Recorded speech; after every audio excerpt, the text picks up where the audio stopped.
Y'all, we're gonna do a big old brisket flat. We're gonna do it on the Woodfire Grill today. Guys, I've done some briskets on this bad boy before and in the oven. Now, I'm gonna show a different kind of way of doing it. So don't come at me in the comments, be like, CJ, you did it this way, or CJ, your cookbook says it this way.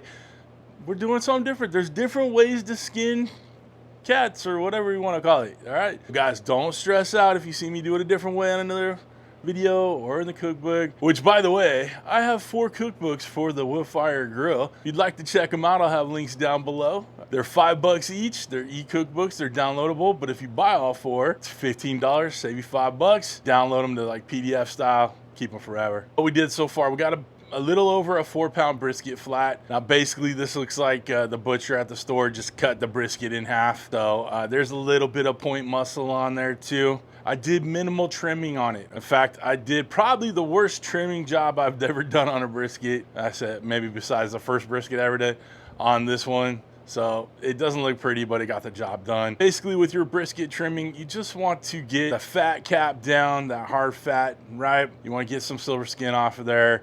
Gonna trim off any edges that'll burn, those scraggly bits, okay? So when you got your brisket flat and you're cooking it and you finish it up, you're going to want to cut against the grain, right? And that's how most meats go.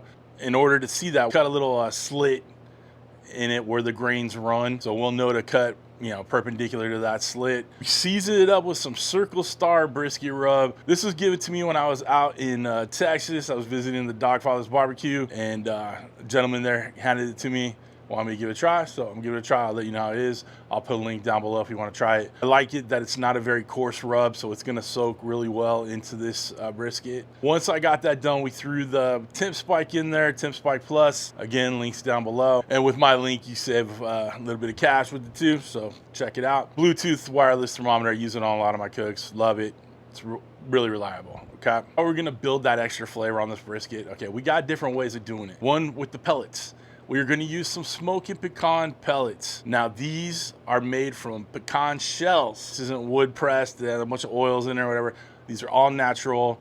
I really like using them. They produce tons of smoke, last for a lot longer than wooden pellets. So that's the first one. Next thing, we're spritzing it as we go. So we use a little mix of Worcestershire sauce with diluted with some water. So it's about 1 part Worcestershire sauce and 5 parts water. We got a little spray bottle. We'll spray it down as we go. We want the bark to set. We want that smoke to absorb, but we also don't want it to dry out too, okay? And that has a tendency to do in this Woodfire grill because it's such a confined space, right? Right.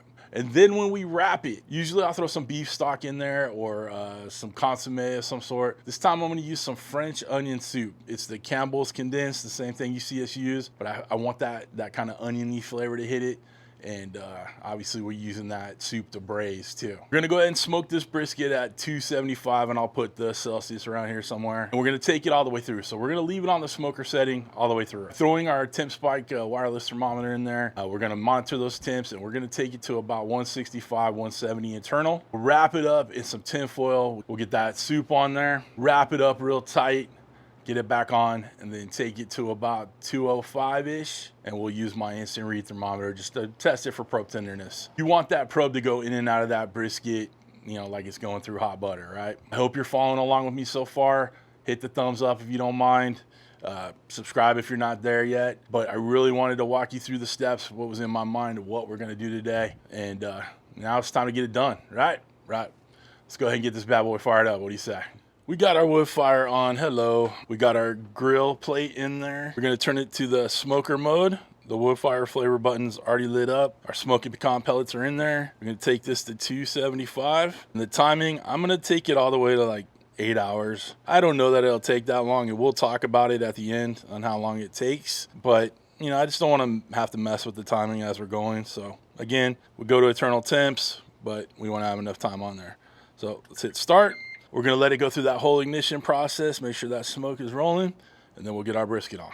Come on back. Woo, look at all that smoke, baby. I'm telling you, y'all, this is what I'm talking about right here, the Smokin Pecan shell pellets, all right? Look them up, check them out. This is a 2-pound bag. The wood fire, it'll last you forever. Like, not literally, but you get the idea. So let's go ahead and get our brisket on. We're throwing it right in the middle. Tighten it up a little bit. there's always a fight about the fat cap being up or down, right? You've heard it before in the barbecue world. We are doing fat cap up. My rule of thumb is you want your fat protecting the meat, right? And the heat source is coming from the top down on this cook, right?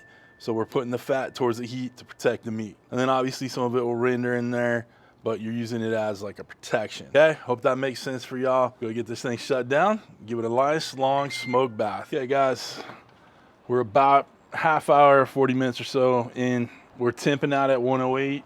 We got a little bit of I'm gonna move this around, it's hot, but whatever. Starting a little dryness up here on the top. The bark is still a little tacky. Fat looks like it's starting to render. We're looking good. Give it a good spritz. We're gonna keep this nice and moist in here. You got that nice fat line through it, so that's gonna render real nice too. Set the lid. We'll come back in another half hour or so. Up on about 170 internal. I spritzed it a couple times. I didn't feel like I needed to come back every single time, but you just keep an eye on it. Let's get it down here. We'll get it wrapped up. All right, guys, let's take a look. Getting a little close up here. You can see there's a little bit of pooling. Not a big deal. All right, but we got some nice color on there. The bark is looking good. We have some nice fat render from the side right here. And then the other side, like I said, we got that pooling. It is what it is. All right, let's go ahead and get this on here. I'm gonna pull this out. Pull that temp spike out real quick.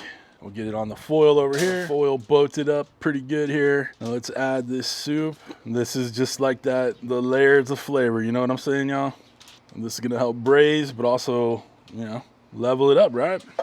I'm gonna give it a little bit of spritz of the W sauce mix.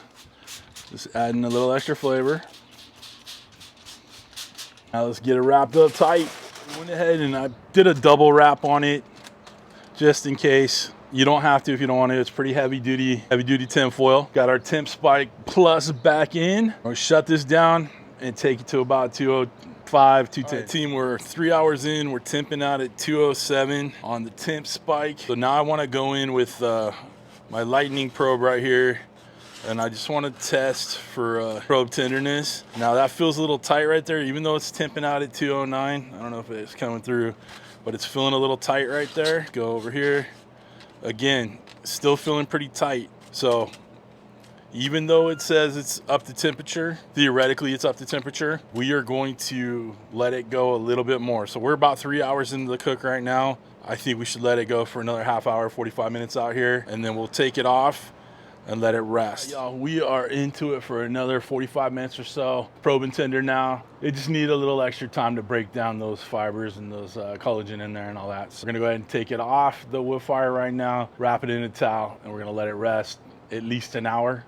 Okay, maybe a little bit longer, but let it go at least an hour. Let everything just kind of chill out, reabsorb, rest, all that stuff. Let's go ahead and get it done.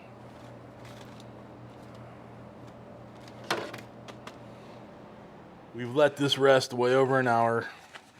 It is stuck to the bottom of the towel. It's still hot, so I have a glove on.